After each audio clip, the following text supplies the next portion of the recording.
ഇനി നമ്മൾ ഡിസ്കസ് ചെയ്യുന്നത് രണ്ട് ടൈപ്പ് ഓഫ് ഷെയർസിനെ പറ്റിയിട്ടാണ്. ഇന്ന് company can issue 2 type of share, namely preference shares, equity shares. നിങ്ങൾ അത് കേട്ടിട്ടുണ്ടാവും, +2 ക്ലാസ്സിലൊക്കെ കേട്ടിട്ടുണ്ട്. സോ നമ്മൾ രണ്ട് കാര്യങ്ങളാണ് preference shares, equity share. Preference shares എന്ന് പറഞ്ഞാൽ നമുക്കത് ഡിസ്കസ് ചെയ്യാം. എന്നാലും ഒന്ന് പറഞ്ഞുതരാം. ഇറ്റ്സ് എന്താ പറയുക, പ്രിഫറബിൾ. അവിടുത്തെ ഷെയർ ഹോൾഡേഴ്സിന് ഒരു പ്രിഫറൻസ് ഉണ്ടാവും. ഇക്വിറ്റി ഷെയർസിന് അങ്ങനെ പ്രിഫറൻസ് ഒന്നും ഉണ്ടാവില്ല, പക്ഷേ they are the owners of the company. അങ്ങനെ ആയിരിക്കും ഇക്വിറ്റി ഷെയർസ് എന്നാണ്. ഇനി നമുക്ക് എന്താണ് പ്രിഫറൻസ് ഷെയർസ് എന്ന് പഠിക്കാനാണ് പോണത്. തിയറി പാർട്ടാണ് പഠിക്കാൻ പോണത്. Preference shares are those which carry preferential right over equity shares as regard payment of dividend and repayment of capital in event of winding up. A fixed rate of dividend is paid to preference shares before by dividend is paid on equity share. Similarly, on winding up, preference share capital is rapid before equity capital is repaid. Preference share എന്ന് പറഞ്ഞത് എന്താണെന്ന് വെച്ചാൽ, നമുക്കൊരു preference, അതായത് equity ഷെയർസിനേക്കാളും കൂടുതലായിട്ട് preference കൊടുക്കുക ആർക്കാണ്? Preferential share ഹോൾഡേഴ്സിനാണ്. ഇപ്പോൾ ഒരു കമ്പനി വൈൻഡിങ് അപ്പ്, അതായത് കമ്പനി അടച്ചു പൂട്ടുന്ന സമയത്ത് ആദ്യം അവരുടെ ഡിവിഡൻഡ് കാര്യങ്ങൾ, അല്ലെങ്കിൽ അവരുടെ പ്രോഫിറ്റ്, ഡിവിഡൻഡ് എന്ന് പറഞ്ഞാൽ പ്രോഫിറ്റ്, അതെല്ലാം കാര്യങ്ങളും ആദ്യം പ്രിഫർ ചെയ്ത് ആദ്യം കൊടുക്കുക പ്രിഫറൻസ് ഷെയർ ഹോൾഡേഴ്സ്. അത് കഴിഞ്ഞിട്ടാണ് ഇക്വിറ്റി ഷെയർസിന് കൊടുക്കുള്ളൂ. അപ്പോൾ അവർക്കാണ് എന്തെന്ന് പറഞ്ഞത്, എല്ലാ പ്രിഫറൻഷ്യൽ റൈറ്റ്സ്, എല്ലാ ആനുകൂല്യങ്ങളും അവർക്കാണ് കൂടുതൽ കൊടുക്കുക കാര്യങ്ങൾ. പക്ഷേ അവർക്ക് അവരുടെ കമ്പനീനെ എന്താ പറയുക, കൺട്രോൾ ചെയ്യാനും അല്ലെങ്കിൽ ഓണർഷിപ്പ് അങ്ങനത്തെ കാര്യത്തിലൊന്നും കൂടുതലും പ്രിഫറൻസ് ഷെയർസിന് റൈറ്റ് കാര്യങ്ങൾ കുറവായിരിക്കും. അപ്പോൾ ഇതിലിപ്പോൾ പറഞ്ഞത് തന്നെ ഫിക്സഡ് റേറ്റ്, അതായത് ഒരു ഫിക്സഡ് പ്രിഫറൻസ് ഷെയർസാണ് കൂടുതലും ഒരു പ്രിഫറൻഷ്യൽ റൈറ്റ്. ആദ്യം അവർക്കാണ് മുൻഗണന കൊടുത്തിട്ട് ബാക്കി അത് കഴിഞ്ഞിട്ടാണ് ഇക്വിറ്റി ഷെയർസിന് കൊടുക്കുള്ളൂ. അതേപോലെ തന്നെ കമ്പനി അടച്ചു പൂട്ടണ സമയമാവുന്ന സമയത്ത് അവർ ആദ്യം ഏതാണ് ക്യാപിറ്റലാണ് കൊടുക്കുക, നമ്മൾ പ്രിഫറൻസ് ഷെയറിൻ്റെ ക്യാപിറ്റൽ കൊടുത്തതിന് ശേഷം ബാക്കി കഴിഞ്ഞിട്ടാണ് ഇക്വിറ്റി ഷെയർസ് കൊടുക്കുള്ളൂ. അവർക്ക് എപ്പോഴൊരു പ്രിഫറൻസ് ഉള്ള അങ്ങനത്തെ ഷെയർസിന്, ഇതിലുള്ള ഷെയർസിനെ പറയണതാണ് പ്രിഫറൻസ് ഷെയർസ് എന്ന് പറയുന്നത്. അപ്പോൾ ഇതാണ് പ്രിഫറൻസ് ഷെയർസ്. ആദ്യം അവർക്ക് അങ്ങനെ അടച്ചു കൊടുക്കും, എന്താ അവരുടെ കാര്യങ്ങൾ തീർത്തു കൊടുക്കുകയാണ് ചെയ്യുന്നത്. ഇനി നമുക്ക് കുറേ ടൈപ്സ് ഓഫ് പ്രിഫറൻസ് ഷെയർസ് ഉണ്ട്. Cumulative, non cumulative preference shares അങ്ങനെ പറഞ്ഞിട്ട്, പാർട്ടിസിപ്പേറ്റീവ് പ്രിഫറൻസ് ഷെയർ, അങ്ങനത്തെ കുറച്ച് ടൈപ്സസ് ഉണ്ട്. യൂണിവേഴ്സിറ്റി ചോദിക്കാനുള്ളൊരു ചാൻസ് ഉള്ളൊരു ക്വസ്റ്റ്യനാണ് ടൈപ്സ് ഓഫ് പ്രിഫറൻസ് ഷെയർസ് ഏതൊക്കെയാണ്. സോ ഫസ്റ്റ് വൺ, നമുക്ക് ക്യുമുലേറ്റീവ് പ്രിഫറൻസ് ഷെയർസ് എന്താണ്, നോൺ ക്യുമുലേറ്റീവ് പ്രിഫറൻസ് ഷെയർസ് എന്താണ്, അതൊന്ന് കണക്ട് ചെയ്തിട്ട് നമുക്ക് ഇത് ഉണ്ടല്ലോ, വേർഡിൽ തന്നെ ഉണ്ടല്ലോ. സോ നമുക്ക് ആദ്യം അത് നമുക്ക് ഡിസ്കസ് ചെയ്യാം. ക്യുമുലേറ്റീവ് എന്ന് പറയുന്നത്, നമ്മൾ അക്യുമുലേറ്റീവ് എന്ന് വന്ന ഒരു ഇംഗ്ലീഷ് ഡിക്ഷണറി വേർഡിൽ നിന്നാണ് ക്യുമുലേറ്റീവ് വന്നത്. അപ്പോൾ ക്യുമുലേറ്റീവ് പ്രിഫറൻസ് ഷെയർസ് എന്ന് പറഞ്ഞാൽ, in case of cumulative preference share, the arrears of dividend if any are carried forward and paid out the profit of subsequent years. ഇപ്പോൾ നമ്മുടെ കമ്പനിക്ക് പ്രോഫിറ്റ് ഉണ്ടാവുകയാണെങ്കിൽ മാത്രമാണല്ലോ നമ്മൾ ഷെയർ ഹോൾഡേഴ്സിന് ഷെയർസ് കൊടുക്കുക, അല്ലേ? എല്ലാ കൊല്ലം നമുക്ക് പ്രോഫിറ്റ് ഉണ്ടാവണം എന്നുമില്ല, അല്ലേ? ഇപ്പോൾ ഈ കൊല്ലം നമുക്ക് ലോസ് വന്നു എന്നേക്കും. അപ്പോൾ ലോസ് വന്നാൽ ആ കമ്പനി എന്താ ചെയ്യേണ്ടതെന്ന് വെച്ചാൽ, ഈ ക്യുമുലേറ്റീവ് പ്രിഫറൻസ് ഷെയർ ഹോൾഡേഴ്സിന് ഇപ്പോൾ ലോസ് വന്നു, അടുത്ത കൊല്ലം ലാഭമാണ് ആ കമ്പനിക്ക് ഉണ്ടാവുകയാണെങ്കിൽ ഈ കൊല്ലം വന്ന നഷ്ടവും അടുത്ത കൊല്ലം വന്ന ലാഭം കൂടിയിട്ടുള്ള ഷെയർസ് കൊടുക്കണം. അതായത് ഇപ്പോൾ ഒന്നും കൂടി പറഞ്ഞുതരാം. ഇപ്പോൾ 10 രൂപയാണ് ഷെയർ കൊടുക്കേണ്ടതെന്ന് വിചാരിക്കുക. ഈ കൊല്ലം 10 രൂപയാണ് ആ വ്യക്തിക്ക് കൊടുക്കേണ്ട ഡിവിഡൻഡ്, ആ പ്രോഫിറ്റ് കൊടുക്കേണ്ടതെന്ന് വിചാരിക്കുക. അപ്പോൾ ഈ കൊല്ലം അയാൾക്ക് എന്തുണ്ടായി, ആ കമ്പനിക്ക് എന്തുണ്ടായി, നഷ്ടമുണ്ടായി. നഷ്ടമുണ്ടാകുമ്പോൾ കമ്പനിക്ക് കൊടുക്കാൻ സാധാരണ പറ്റില്ല. അപ്പോൾ ആ കമ്പനി എന്താ ചെയ്യുക, അടുത്ത കൊല്ലം അയാൾക്ക് ആ കമ്പനിയിൽ ചിലപ്പോൾ പ്രോഫിറ്റ് ഉണ്ടാവും. ആ പ്രോഫിറ്റ് ഉണ്ടാകുമ്പോൾ എന്താ ചെയ്യേണ്ടത്, ഓട്ടോമാറ്റിക്കലി അവിടുത്തെ ക്യുമുലേറ്റീവ് പ്രിഫറൻസ് ഷെയർ ഹോൾഡേഴ്സിന് പൈസ 10 രൂപ ഷെയർ കൊടുക്കണം. ആ 10 രൂപയുടെ ഒപ്പം ഈ കൊല്ലം നഷ്ടം വന്ന 10 രൂപയും കൂടി ചേർത്ത് 20 രൂപ ഷെയർസ് നമ്മൾ കൊടുക്കണം. കോൾസ് ഇൻ അരിയേഴ്സ്, അതായത് നമ്മൾ പറ്റാത്ത കാര്യം അടുത്ത കൊല്ലം രണ്ടും കൂടി ചേർത്ത് കൊടുക്കണം. അതാണ് എന്താണ് ക്യുമുലേറ്റീവ് പ്രിഫറൻസ് ഷെയർസ്. ഇനി നോൺ ക്യുമുലേറ്റീവ് പ്രിഫറൻസ് ഷെയർസ് ആണെങ്കിൽ, in case non-cumulative shares arrears of dividend do not accumulated, അതായത് ഈ കൊല്ലം നഷ്ടം വന്നു, 10 രൂപയാണ് കൊടുക്കേണ്ട ഷെയർസ് കമ്പനിക്ക് കൊടുക്കാൻ പറ്റില്ല, നഷ്ടം വന്നു, ഈ കമ്പനി കൊടുത്തില്ല. അടുത്ത കൊല്ലം അവർ ഇപ്പോൾ ഈ 10 രൂപ പോയത് കൊടുക്കില്ല. അടുത്ത കൊല്ലം ലാഭം കിട്ടുകയാണെങ്കിൽ ആ ലാഭം മാത്രമാണ് കൊടുക്കുള്ളൂ. കഴിഞ്ഞ കൊല്ലത്തെ നഷ്ടം അവർക്ക് കൊടുക്കില്ല. അതാണ് non accumulative preference shares. Cumulative ആകുമ്പോൾ രണ്ടും ചേർത്ത് കൊടുക്കണം. നഷ്ടം ഉണ്ടായതും അതേപോലെ ലാഭം ഉണ്ടായ കേസും കൊടുക്കണം. നോൺ ക്യുമുലേറ്റീവ് ആവാൻ നഷ്ടം ഉണ്ടായ കേസ് അവർക്ക് കൊടുക്കാൻ പറ്റിയില്ലെങ്കിൽ അത് കൊടുക്കില്ല. അല്ലെങ്കിൽ ലാഭം ഉണ്ടാകുമ്പോൾ മാത്രമാണ് അവർ കൊടുക്കൂ. This means if any company cannot dividend in full to inadequacy of profit, the share do not get arrears to dividend out of profit of subsequent years. Arrears ആയിട്ട് കൊടുക്കേണ്ട ആവശ്യം ഇല്ല. അങ്ങനത്തെ നോൺ ക്യുമുലേറ്റീവ് പ്രിഫറൻസ് ഷെയർസിന് അങ്ങനെ കൊടുക്കേണ്ട ആവശ്യമില്ല. ഇനി participative ഉണ്ട്, നോൺ പാർട്ടിസിപ്പേറ്റീവ് ഉണ്ട്. നമ്മൾ പ്രിഫറൻസ് ഷെയർസിൽ പറഞ്ഞിട്ടുണ്ട്, നമ്മളൊരു ഫിക്സഡ് ഡിവിഡൻഡ് ഷെയർസ് കൊടുക്കുമെന്ന് നമ്മൾ പറഞ്ഞിട്ടുണ്ടായിരുന്നു. റേറ്റ് ഓഫ് ഡിവിഡൻഡ് അവർക്ക് കൊടുക്കും. ഈ ഷെയർസിന് എന്താ പറയുക, അവർക്ക് കൊടുക്കുന്നുണ്ട്. അതാണല്ലോ പ്രിഫറൻസ്. ഒരു ഫിക്സഡ് ഡിവിഡൻഡ് കൊടുക്കും, ഇത്ര ശതമാനം എന്ത് വന്നാലും കൊടുക്കും. അത് കഴിഞ്ഞിട്ട് കമ്പനിക്ക് ഇക്വിറ്റി ഷെയർസിനും കൊടുത്തു കഴിഞ്ഞാൽ ബാക്കി ഒരു മിച്ചമായിട്ടൊരു പ്രോഫിറ്റ് കിട്ടുകയാണെങ്കിൽ അതിൻ്റെ ഒരു വിഹിതവും കൂടി കൊടുക്കുന്നതാണ് പാർട്ടിസിപ്പേറ്റീവ് പ്രിഫറൻസ് ഷെയർസ് എന്ന് പറഞ്ഞത്.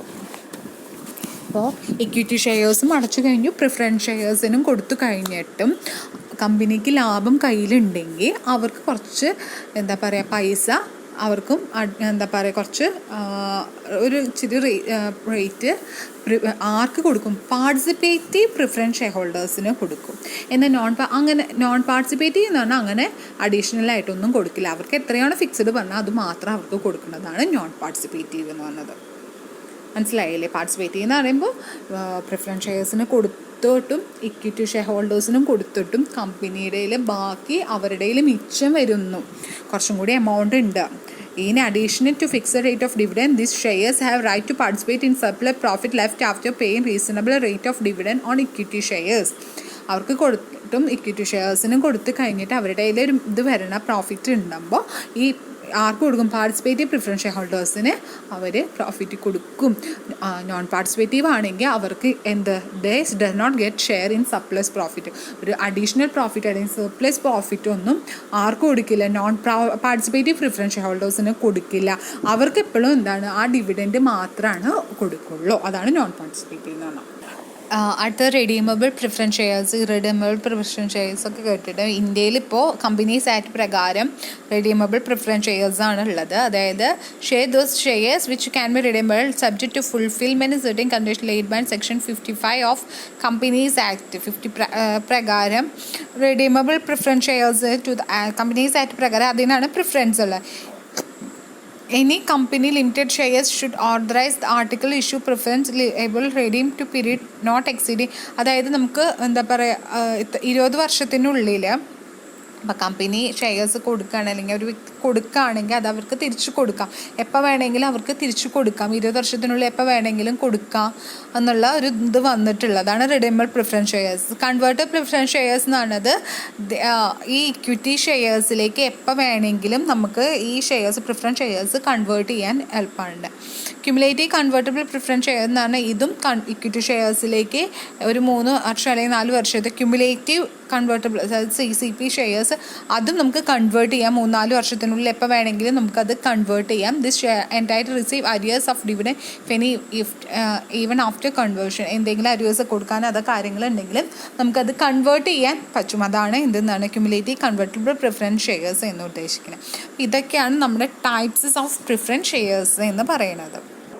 ഇനി ഇക്വിറ്റി ഷെയർസ് എന്താണ്? ഇക്വിറ്റി ഷെയർസാണ് ഇനി നമുക്ക് പഠിക്കാൻ പോണത്. ഇക്വിറ്റി ഷെയർസ് എന്ന് പറയുന്നത് equity shares those who do not preference shares, അതായത് പ്രിഫറൻസ് ഷെയർസ് അല്ലാത്തതൊക്കെ ഇക്വിറ്റി ഷെയർസ്, അവർക്കൊരു പ്രത്യേക പരിഗണന കാര്യങ്ങളൊന്നുമില്ലാത്ത അങ്ങനത്തെ ഷെയർസാണ് ഇക്വിറ്റി ഷെയർസ് എന്ന് പറഞ്ഞത്. Equity shares do not carry any preferential right in dividend or repayment of capital. ഒരു പ്രത്യേകം പ്രിഫറൻസ് ഒന്നും കാര്യങ്ങളൊന്നും കൊടുക്കാതെ, അതുകൊണ്ട് തന്നെ ഇതിനെ എന്തെന്ന് പറയും? ഓർഡിനറി ഷെയർസ് എന്ന് നമ്മൾ പറയും. Dividend is paid only equity share only after paying a fixed rate of dividend in preference shares. The rate of dividend of equity shares is not fixed. നമ്മുടെ ഇക്വിറ്റി ഷെയർസിൻ്റെ ഡിവിഡൻഡ് എന്താണ്, ഒരിക്കലും fixed അല്ല. അതുകൊണ്ട് തന്നെ അവരുടെ എന്ന് പറയുന്നത് എമൗണ്ട് കമ്പനി എപ്പോഴാണോ കമ്പനിക്ക് പ്രോഫിറ്റ് കാര്യങ്ങളിട്ട് അപ്പോൾ തന്നെയാണ് അവർ അത് കൊടുക്കുള്ളൂ. അതുപോലെ തന്നെ ഇക്വിറ്റി ക്യാപിറ്റൽ കാര്യങ്ങൾ കമ്പനി വൈൻഡിങ് അപ്പ് ചെയ്യുന്ന സമയത്താണ് അവർക്ക് കൊടുക്കുള്ളൂ. പിന്നെ ഇതിൻ്റെ മെയിൻ ഇതെന്ന് പറഞ്ഞത് ഇക്വിറ്റി ഷെയർസിന് അവർക്ക് എന്തൊക്കെ പ്രിഫറൻസ് എന്ന് വെച്ചാൽ, ഒന്നെന്ന് പറഞ്ഞത് company may issue equity shares. അതിൽ ഒന്ന് അവർക്ക് വോട്ടിംഗ് റൈറ്റ് ഉണ്ട്. വോട്ടിംഗ് റൈറ്റ്സിലൂടെ ആയിരിക്കും അവർക്ക് കൂടുതലും വോട്ടിംഗ് പവർ കാര്യങ്ങളൊക്കെ ഇക്വിറ്റി ഷെയർ ഹോൾഡേഴ്സിനാണ് ഉള്ളത്. അവർക്ക് അതിനുള്ള വോട്ട് ചെയ്യാനും കാര്യങ്ങളൊക്കെ സാധിക്കുന്നതാണ്. സെക്കൻഡ് ആണ് വിത്ത് ഡിഫറൻറ്റ് റൈറ്റ് ഓഫ് ഡിവിഡൻഡ്. പ്രത്യേക ആനുകൂല്യങ്ങൾ, ഡിവിഡൻറ്റിൻ്റെ ആനുകൂല്യങ്ങളത്തെ കരുതുന്നില്ല, അവർക്കുള്ള റൈറ്റ്സ് ഉള്ള ഡിവിഡൻഡ് എന്താണ് കിട്ടുള്ളത് അത് റൈറ്റ്സ്. അതേപോലെ തന്നെ വോട്ടിങ്ങിനുള്ള അല്ലെങ്കിൽ സെൻട്രൽ ഗവൺമെൻറ് കൊടുക്കുന്ന എന്തെങ്കിലും തരത്തിലുള്ള പ്രിഫറൻസ്, എന്തെങ്കിലും റൂൾസ് പ്രിസ്ക്രൈബ് ചെയ്ത അതിൻ്റെ ഒരു ഇതും കൂടിയാണ് ഇവർക്ക് കിട്ടുള്ളൂ. ഇനി ഇതാണ് എന്തെന്നാണ് ഇക്വിറ്റി ഷെയർസ്. അപ്പോൾ ഇക്വിറ്റി ഷെയർസ് എന്ന് പറയുന്നത് പ്രിഫറൻസ് ഷെയർസ് അല്ലാത്ത എല്ലാ ഷെയർസ് അല്ലാത്ത ഷെയർസിന് നമ്മൾ ഇക്വിറ്റി ഷെയർസ് എന്ന് പറഞ്ഞാൽ they are the owners of company എന്ന് പറയാറുണ്ട്. അതേപോലെ തന്നെ അവർക്ക് ഡിവിഡൻറ്റ് ഫിക്സഡ് അല്ല, വൈൻഡിങ് അപ്പ് ഓഫ് ക്യാപിറ്റൽ തന്നെയാണ് ഷെയർ ക്യാപിറ്റൽ കൊടുക്കുള്ളൂ. അതേപോലെ തന്നെ അവർക്ക് വോട്ടിംഗ് പവർ ഉണ്ട്. അതുകൊണ്ട് ഓർഡിനറി ഷെയർസ് എന്നും കൂടി ഇതിനെ നമ്മൾ ചിലപ്പോൾ പറയാറുണ്ട്.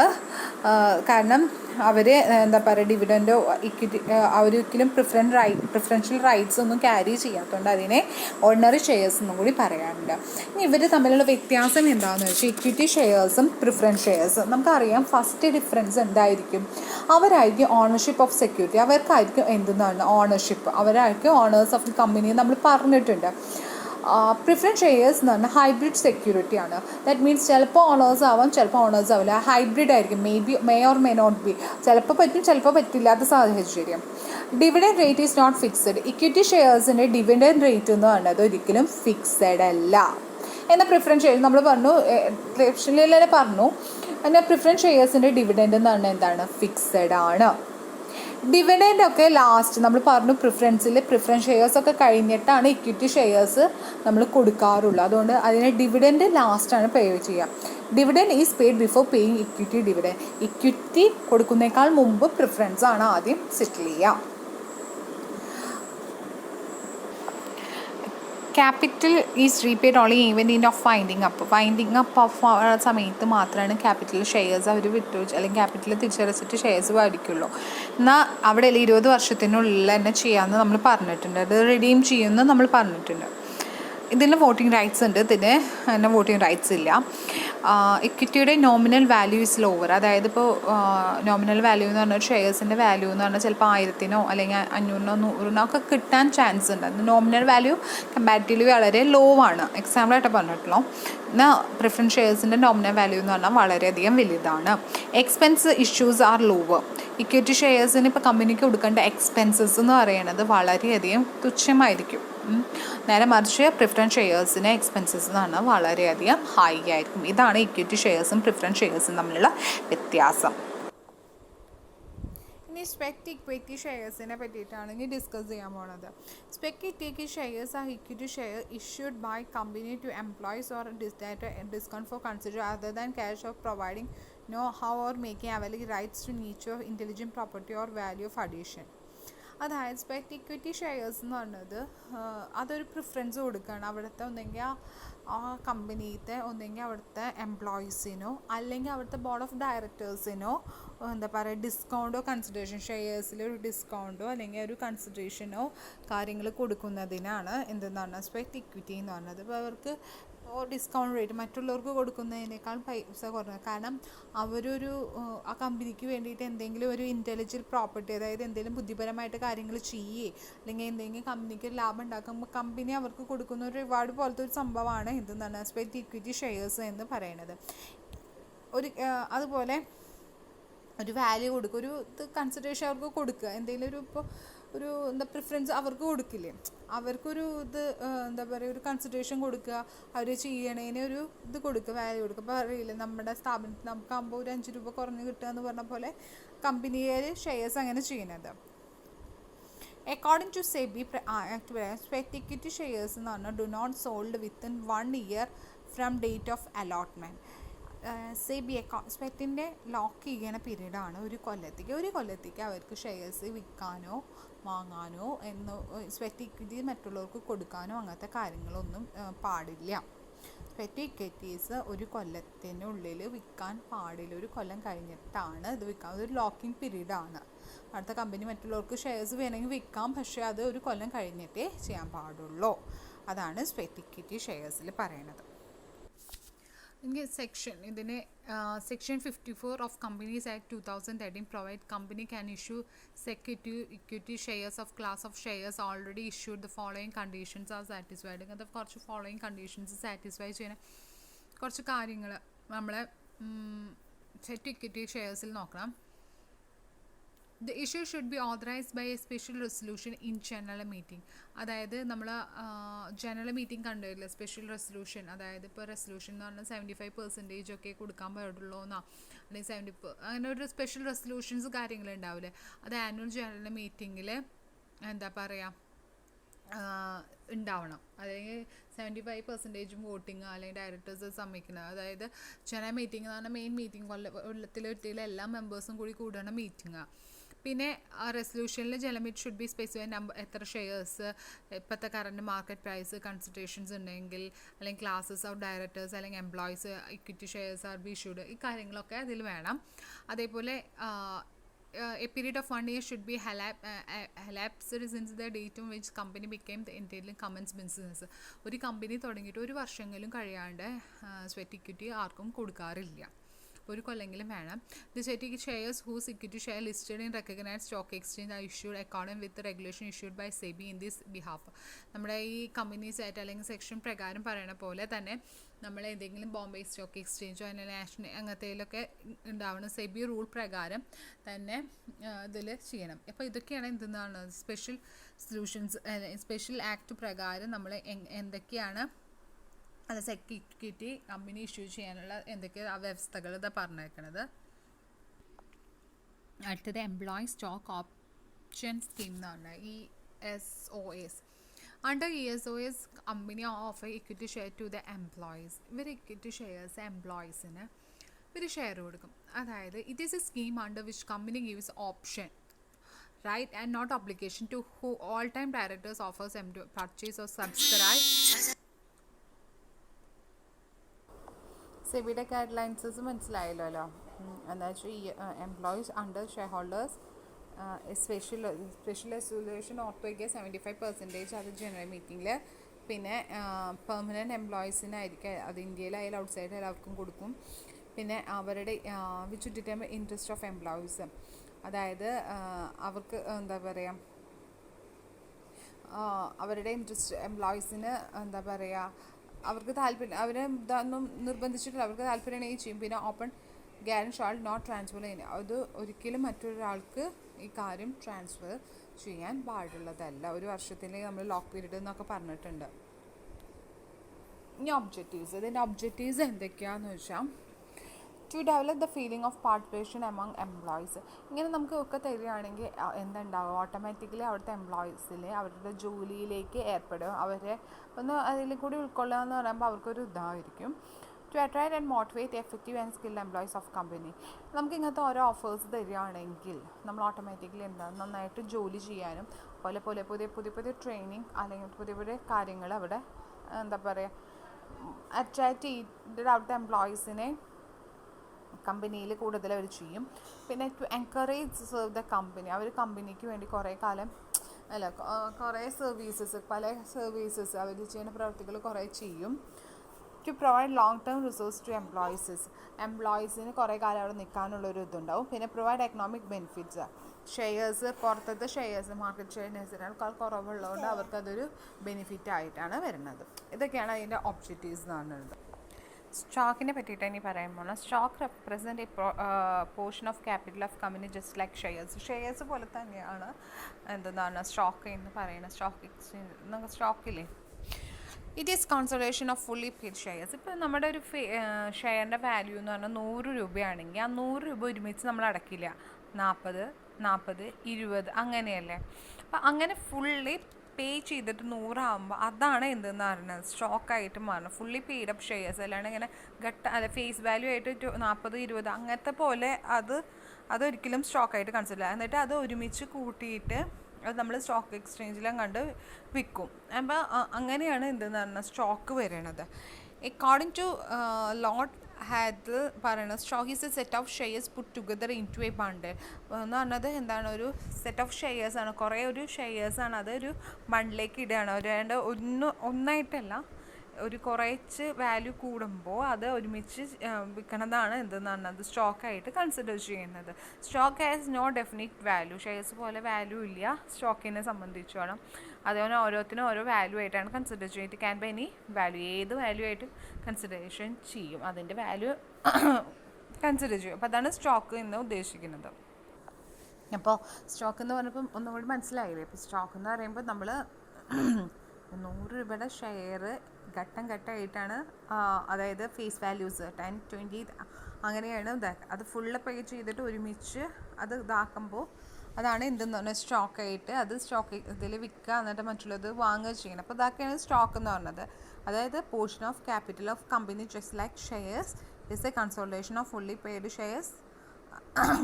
ഇതാണ് എന്തെന്ന് പറഞ്ഞാൽ സ്റ്റോക്ക് എന്ന് പറയുന്നത്. ഇനി അതിൻ്റെ ഡിഫറൻസ്, സ്റ്റോക്കും ഷെയറും തമ്മിലുള്ള വ്യത്യാസം എന്താണ് എന്ന്. അതായത് ഷെയർ എന്ന് പറഞ്ഞാൽ ഫേസ് വാല്യൂ ആണ് അല്ലേ. ഷെയർസ് എന്ന് പറഞ്ഞാൽ ഇങ്ങനെ നമ്മൾ പറഞ്ഞു ഇങ്ങനെ ഫേസ് വാല്യൂ ബേസ് ചെയ്തിട്ടാണ് എന്തെന്നോ ഷെയർസ് എന്ന് പറഞ്ഞാൽ. സ്റ്റോക്ക് എന്ന് പറഞ്ഞത് എന്താണ്, there is no face value. ഇതിന് എന്താണ്, ഫേസ് വാല്യൂ ഇല്ല. ഇത് ക്യാൻ ബി എനി ഡിനോമിനേഷൻസ് ആണ്. ഇത് എപ്പോഴും എന്താണ്, ഡിനോമിനേഷൻസ് ആണ് ഇതിലുള്ളത്, സ്റ്റോക്കിലുള്ളത്. ഷെയർസ് എപ്പോഴും എന്താണ്, ഒന്നെങ്കിൽ ഫുള്ളി ഇപ്പോൾ പെയ്ഡ് ചെയ്യാനും പറ്റും, അല്ലെങ്കിൽ പാർഷ്യലി പെയ്ഡ് ചെയ്യാൻ പറ്റും. അതായത് പകുതിയും പേ ചെയ്യാൻ പറ്റും, ഫുള്ളായിട്ടും പേ ചെയ്യാൻ പറ്റും. ഷെയർസ് എപ്പോഴും എന്താണ്, പകുതി ആയിട്ട് അടച്ചു. പക്ഷേ സ്റ്റോക്ക് എന്ന് പറഞ്ഞാൽ ഫുള്ളി പേ ചെയ്തിട്ട് തന്നെയാണ് പറ്റുള്ളൂ. ഷെയർസ് എന്ന് പറഞ്ഞത് ഡയറക്റ്റ്ലി നമുക്ക് എന്താ പറയുക ഇഷ്യൂ ചെയ്യാം.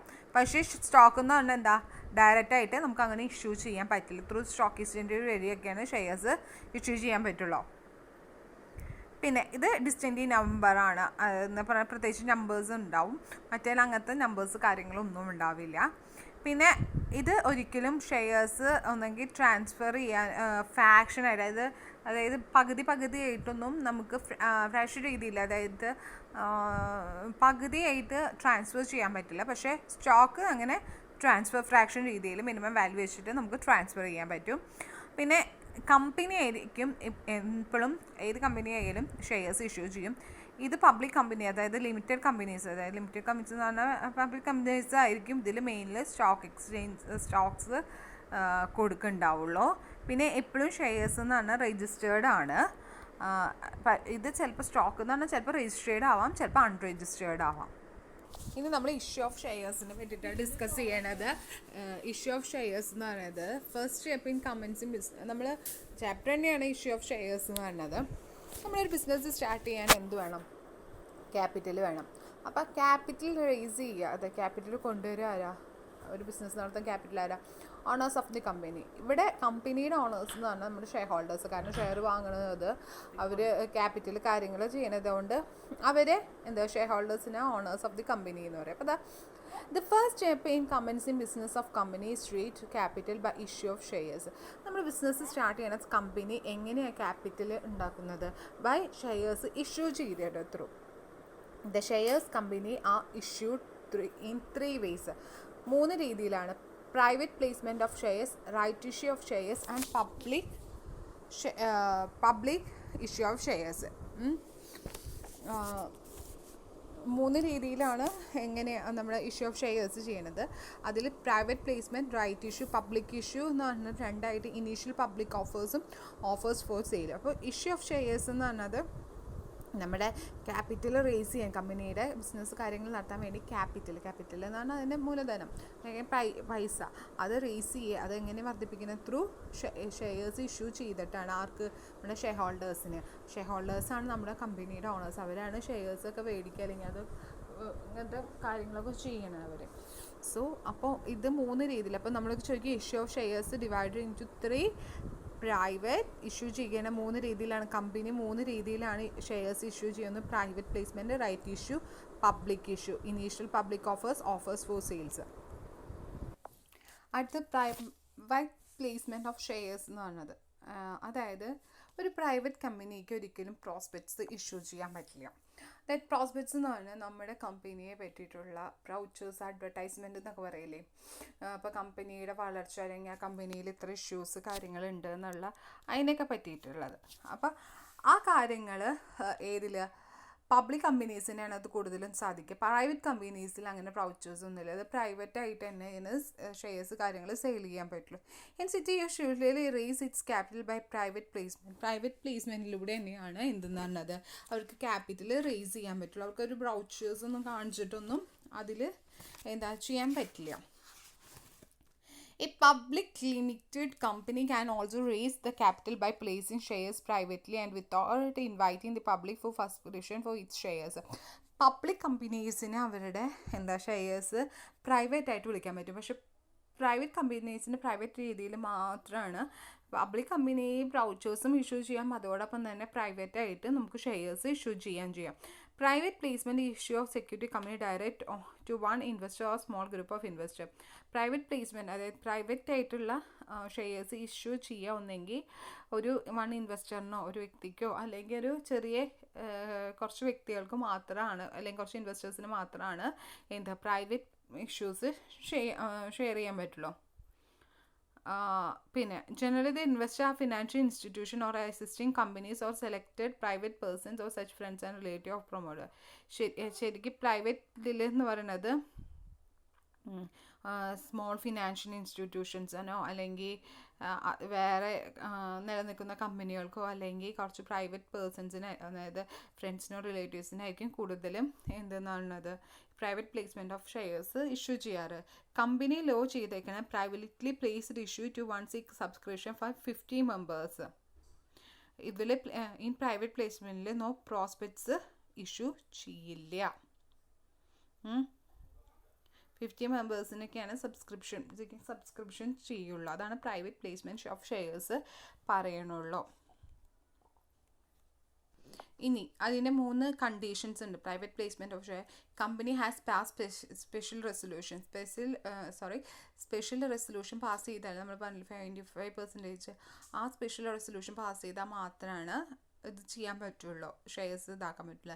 ഇത് പാസ്സായില്ലെങ്കിൽ not pass the board of directors should make an application to central government for obtaining consent. ഇത് ഇതാക്കാൻ വേണ്ടിയിട്ട് ഇത് പാസ്സായില്ലെങ്കിൽ അവർ സെൻട്രൽ ഗവൺമെൻറ്റിനോട് ആപ്ലിക്കേഷൻസ് ഹർജി പോലെ പോയിട്ട് അവിടുന്ന് മേടിക്കുകയാണ് ചെയ്യാറ്. പിന്നെ ഒരിക്കലും shares do not sold for period of 3 years for the date of allotment. നമുക്ക് കിട്ടിയതിന് 3 കൊല്ലം വരെ നമുക്ക് വിൽക്കാനോ സാധിക്കില്ല. അത് ആ പീരീഡിന് പറഞ്ഞാൽ ലോക്ക് പീരീഡ് 3 വർഷം കഴിഞ്ഞിട്ടാണ് ഇത് പ്രൈവറ്റ് ഷെയർസ് വിൽക്കാൻ പാടുള്ളൂ. അപ്പോൾ പ്രൈവറ്റ് പ്ലേസ്മെൻറ്റ് ഓഫ് ഷെയർസ് മനസ്സിലായില്ലേ. റിലേറ്റീവ്സിനും പ്രൈവറ്റ് ആകുമ്പോൾ പ്രോസ്പെക്ട്സ് ഇഷ്യൂ ചെയ്യില്ല. റിലേറ്റീവ്സ് കസിൻസ് അങ്ങനത്തെവർക്കൊക്കെയാണ് ഫ്രണ്ട്സിനൊക്കെയാണ് നമ്മുടെ ഷെയർസ് ഇഷ്യൂ ചെയ്യുക. റൈറ്റ് ഇഷ്യൂ എന്ന് പറഞ്ഞത് ഇതെന്നാണ് ഇഷ്യൂ ചെയ്യുന്നത് ചീപ്പ് വേ ഓഫ് റേസിങ് ഫിനാൻസ് എത്രയോ കുറവിൽ ഇതിന് ചെയ്യണതിന് പറയണതാണ് റൈറ്റ് ഇഷ്യൂ എന്ന് പറയുന്നത്. ഈ ഇഷ്യൂ ചെയ്യണത് അസിസ്റ്റ് ചെയ്യണത് അതായത് നിലനിൽക്കുന്ന ഷെയർ ഹോൾഡേഴ്സിന് അവിടെ ഉണ്ടായിരുന്ന ഷെയർ ഹോൾഡേഴ്സിനെ അസിസ്റ്റ് ചെയ്യുന്ന ഷെയർ ഹോൾഡേഴ്സിന് ഇഷ്യൂ ചെയ്യുന്ന ഷെയർസാണ് റൈറ്റ് ഇഷ്യൂ എന്ന്. ഇതിലും പ്രോസ്പെക്ട്സ് ഇല്ല, ഇഷ്യൂ ചെയ്യില്ല. ഇനി നമുക്ക് പബ്ലിക് ഇഷ്യൂ വരട്ടെ. പബ്ലിക് ഇഷ്യൂ എന്ന് പറഞ്ഞത് പബ്ലിക്കിന് പ്രൈവറ്റ് അല്ല പബ്ലിക്കിന് ഷെയർസ് സെല്ല് ചെയ്യുന്നതിനെ പറയുന്നതാണ് പബ്ലിക് ഇഷ്യൂ എന്ന് പറയുന്നത്. അവരെങ്ങനെയാണ് ഇഷ്യൂ ചെയ്യുന്നത്? ബൈ പ്രോസ്പെക്ട്സ് ഒക്കെ ഇഷ്യൂ ചെയ്യും. പ്രോസ്പെക്ട്സ് എന്ന് പറഞ്ഞൊരു ബ്രൗഷർ ആ കമ്പനീനെ പറ്റിയുള്ള പ്രോസ്പെരിറ്റീസ്, അപ്പോൾ ആ കമ്പനീനെ പറ്റിയുള്ള നല്ല കാര്യങ്ങളും അവരുടെ അക്കൗണ്ട് സെക്ഷനും ഒക്കെ കൂടിയിട്ട് അങ്ങനത്തെ നല്ല നല്ല കാര്യങ്ങൾ ചെയ്യണതാണ് എന്തെന്ന് പറയുന്നത് പബ്ലിക് ഇഷ്യൂ എന്ന് പറഞ്ഞാൽ. അവർ അതൊരു വലിയ ബുക്കായിരിക്കും, ആ കമ്പനീനെ പറ്റിയിട്ട് എല്ലാ കാര്യങ്ങളും ഉണ്ടല്ലോ. അപ്പോൾ അതൊരു വലിയ ബുക്കും കാര്യങ്ങളൊക്കെ ആയിരിക്കും. ഇനി പബ്ലിക് ഇഷ്യൂ എന്ന് പറഞ്ഞാൽ 2 രീതിയിലാണ്. Initial public offer and offer for sale. അതിന് രണ്ട് രീതിയിലാണ് എന്തെന്ന് പറയുന്നത് പബ്ലിക് ഇഷ്യൂ ഉള്ളത്. രണ്ട് രീതിയിലാണ് ഇഷ്യൂ ചെയ്യാറ്. ഇനീഷ്യൽ ഇഷ്യൂ എന്ന് പറയുമ്പോൾ എന്താ? ഇനീഷ്യൽ എന്ന് പറഞ്ഞാൽ എന്താ? തുടക്കം. സോ അതുതന്നെയാണ് അതിൻ്റെ അർത്ഥം. Initial public offer, IPO.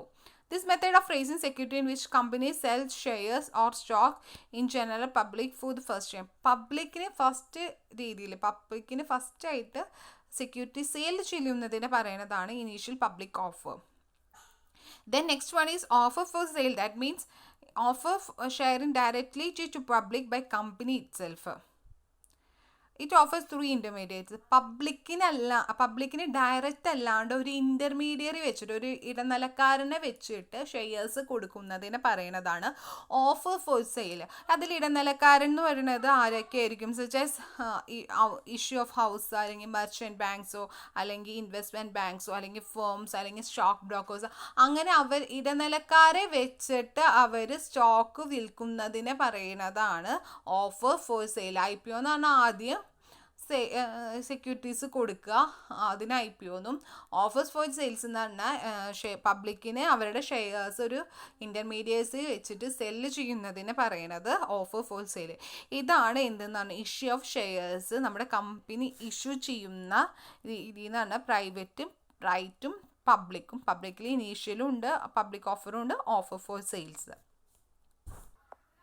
ഇനി നെക്സ്റ്റ് എന്നാണ് എന്തൊക്കെ പ്രൊസീജിയേഴ്സാണ് ഈ ഒരു ഷെയർസ് ഇഷ്യൂ ചെയ്യുമ്പോൾ എന്തൊക്കെയാണ്. ഫസ്റ്റ് ഒരു പ്രൊസീജിയർ ഉണ്ടാവുമല്ലോ. നമ്മൾ രണ്ട് രീതിയിലാണ് അത് പ്രൊസീജിയർ ചെയ്യാം. രണ്ട് രീതിയിലാണ് നമ്മൾ ഇൻവെസ്റ്റേഴ്സിന് കമ്പനി ഓഫർ ചെയ്യുക. ഒന്ന് ഫിക്സഡ് പ്രൈസ് ഓഫർ മെത്തേഡും, രണ്ടെന്നാണ് ബുക്ക് ബിൽഡിംഗ് മെത്തേഡ്. അതിൽ ഫിക്സഡ് പ്രൈസ് ഓഫർ മെത്തേഡാണ് നമ്മൾ പഠിക്കാനുള്ള. ബുക്ക് ബിൽഡിംഗ് മെത്തേഡ് അതിനെ പറ്റി എക്സ്പ്ലെയിൻ ചെയ്യണില്ല കേട്ടോ. അപ്പോൾ എന്താണ് ഫിക്സഡ് പ്രൈസ് ഓഫർ മെത്തേഡ്?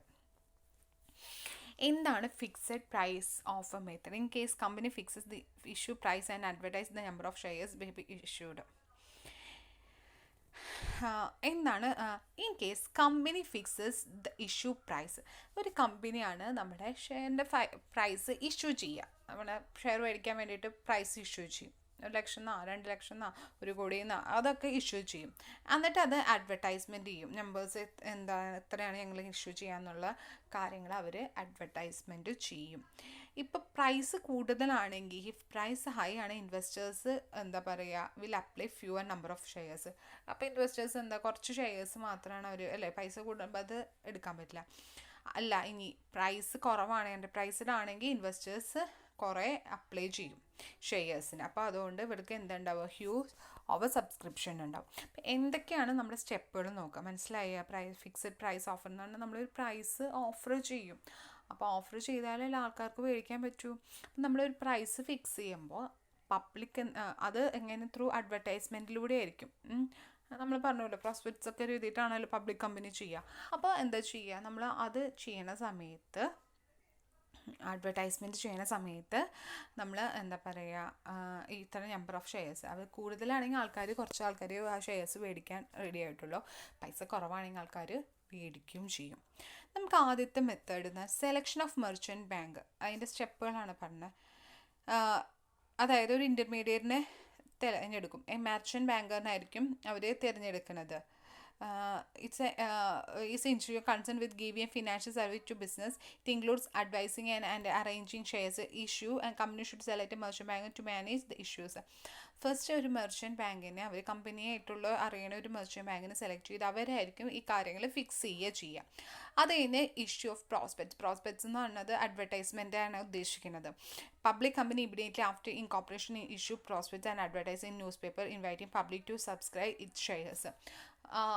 പബ്ലിക്കായ വ്യക്തികളെ ഷെയർസ് ഇഷ്യൂ ചെയ്തിട്ട് അവരെ മേടിക്കാൻ വേണ്ടി ഇൻവൈറ്റ് ചെയ്യാണ് രണ്ടാമത്തത്. ആദ്യം മെർച്ചൻറ്റ് ബാങ്കിനെ സെലക്ട് ചെയ്തു. സെക്കൻഡ് ഇഷ്യൂ പ്രോസ്പെക്ട്സ്, അവരുടെ അഡ്വർടൈസ്മെൻറ്റ്, പബ്ലിക് കമ്പനീസ് അവരുടെ അഡ്വർടൈസ്മെൻറ്റ് ഇടും. ന്യൂസ് പേപ്പറിൽ അങ്ങനെ എവിടെയെങ്കിലും ഇടും. ഇത്ര ഷെയർസ് വിൽക്കാണ്ട് നിങ്ങൾ മേടിക്കാൻ റെഡിയാണോ എന്നൊക്കെ ചോദിച്ചിട്ട് ഒരു ഇതിടും. ഞങ്ങളുടെ ഇങ്ങനെ ഉണ്ടായിരുന്നു എന്നൊക്കെ പറഞ്ഞിട്ട് ഇങ്ങനെ ഇടും. അപ്പോൾ prospect invitation to the public to subscribe the share of company. It is generally circular public printed notice. A copy prospect is signed by the director must filled with the register. അതായത് ഈ ഒരു notice പോലെയോ അല്ലെങ്കിൽ ബ്രൗച്ചർ പോലെയോ അല്ലെങ്കിൽ notice പോലെയാണ് അതുകൊണ്ട് അതിൻ്റെ പ്രോസ്പെക്ട്സ് അല്ലെങ്കിൽ അതിൻ്റെ നോട്ടീസ് അങ്ങനത്തെ കാര്യങ്ങളൊക്കെ എഴുതിയിട്ട് ഇങ്ങനെ പ്രിൻറ്റഡ് നോട്ടീസൊക്കെയാണ്. അത് ഡയറക്ടേഴ്സ് അതിൻ്റെ സൈഡ് അതൊക്കെ ഫിൽ ചെയ്യുന്ന രജിസ്ട്രാർ ആയിരിക്കും അത് ഫില്ല് ചെയ്യുക. അതിൻ്റെ സൈൻ ഡയറക്ടേഴ്സ് ആയിരിക്കും കൊടുക്കുക ഇഷ്യൂ ഓഫ് പ്രോസ്പെക്ട്സ് എന്ന് പറയുമ്പോൾ. അടുത്തതെന്ന് പറയുന്നത് അപ്ലിക്കേഷൻ ഫോർ ഷെയർസ്. ഇപ്പോൾ ഈ പ്രോസ്പെക്ട്സ് ഈ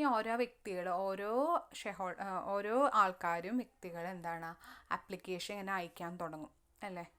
ഒരു ജോബ് ഇൻ്റർവ്യൂ ആണെങ്കിൽ നമ്മുടെ ജോലി ആവശ്യമുണ്ടെന്ന് പറഞ്ഞിട്ട് പേപ്പറിലിട്ടാൽ അവർ ഈ മെയിലിലേക്ക് ആപ്ലിക്കേഷൻ സ്വീകരിക്കണു എന്ന് പറയുമ്പോൾ നമ്മൾ എന്ത് ചെയ്യുക, മെയിലിലേക്ക് നമ്മുടെ ആപ്ലിക്കേഷൻ ജോബ് CV ഒക്കെ നമ്മൾ അയച്ചു കൊടുക്കുക. അതേപോലെ തന്നെ ഇവിടുത്തെ shareholders application offered by investor to subscribe from specified number of shares in company. After publication of prospect, a person who wants to purchase the share of company, he fill this prescribed application form, and each prospect contain printed application form and its state amount per share payable on application on allotment and subsequent calls.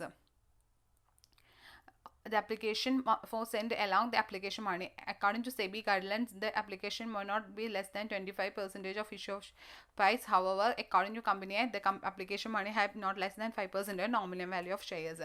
അപ്പോൾ application of shares ഓരോ വ്യക്തികൾ ആ application പ്രോസ്പെക്ട്സിൻ്റെ ഒപ്പം fill ചെയ്തിട്ട് അവരയക്കും. എനിക്ക് താല്പര്യമുണ്ട്, ഇത്ര share മേടിക്കാൻ താല്പര്യമുണ്ട് എന്നൊക്കെ പറഞ്ഞിട്ട് അവരയക്കും. അത് SEBI ഗൈഡ്ലൈൻസ് എന്ന് പറഞ്ഞത് ആപ്ലിക്കേഷൻ മണി എന്ന് പറഞ്ഞത് 25% കുറയാൻ പാടില്ല നമ്മുടെ ഷെയറിനേക്കാളും. അതേപോലെ കമ്പനി ആയിട്ട് പ്രകാരം നോട്ട് ലെസ് ദാൻ 5% നോമിനൽ വാല്യൂനേക്കാളും 5% കുറയാനും പാടില്ല. ഇത് കഴിഞ്ഞു. അത് കഴിഞ്ഞാൽ അലോട്ട് ചെയ്യല്ലേ. ഇപ്പം ആപ്ലിക്കേഷൻ വന്നു കഴിഞ്ഞാൽ എന്താ ചെയ്യേണ്ടത്, നമ്മൾ അലോട്ട്മെൻറ്റ് നടത്തണം, സെലക്ട് ചെയ്യണ്ടേ. After this close at the last date of application, the board of directors will proceed allot shares of applicant. Allotment of simply means issuing shares to applicant respond to their application for the share. The fact allotment intimate at allotment by letter of allotment, and shareholders is required to pay allotment money on share allotted. അപ്പോൾ ഇതൊക്കെ last date ആകുമ്പോൾ എന്താ ചെയ്യുക, അത് select ചെയ്യും.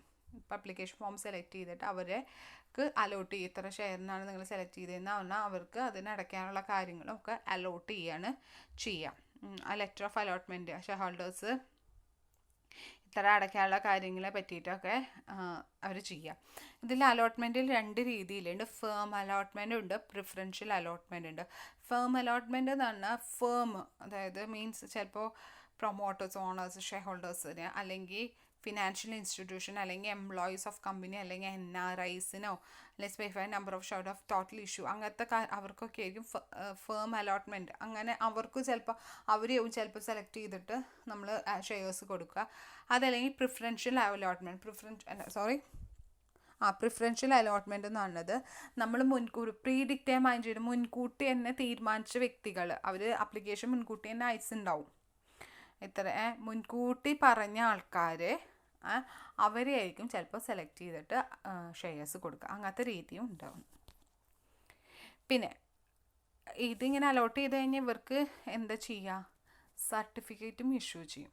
ഈ certificate issue ചെയ്യുന്നത് വെച്ചാൽ നമുക്കൊരു എന്താ പറയുക, എന്തിനും ഒരു രേഖ വേണ്ടേ, അതാണ് ഇഷ്യൂ ഓഫ് സർട്ടിഫിക്കറ്റ് എന്ന് പറഞ്ഞാൽ. On receipt of allotment money the company issue എന്താ പറയുക share certificate under the common seal.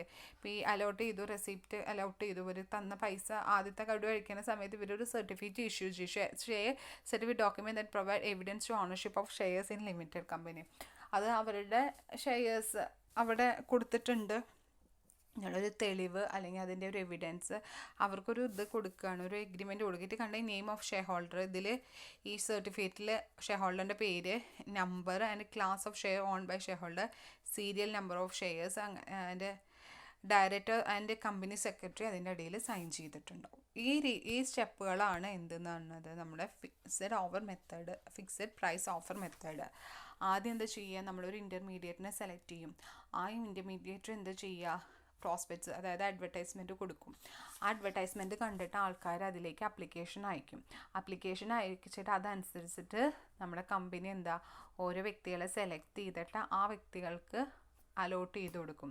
2 രീതിയിലാണെങ്കിൽ, ഒന്ന് ഫേമുകൾക്കായിരിക്കും ചിലപ്പോൾ കൊടുക്കുക, അല്ലെങ്കിൽ പ്രിഫറൻഷ്യൽ അലോട്ട്മെൻറ്റ് മുൻകൂട്ടി തീരുമാനിച്ച് ആ വ്യക്തികൾക്ക് അലോട്ട് ചെയ്ത് കൊടുക്കും. ഇത്ര ഷെയർസ് അവർക്കൊക്കെ കൊടുക്കുകയാണ് ചെയ്യുക.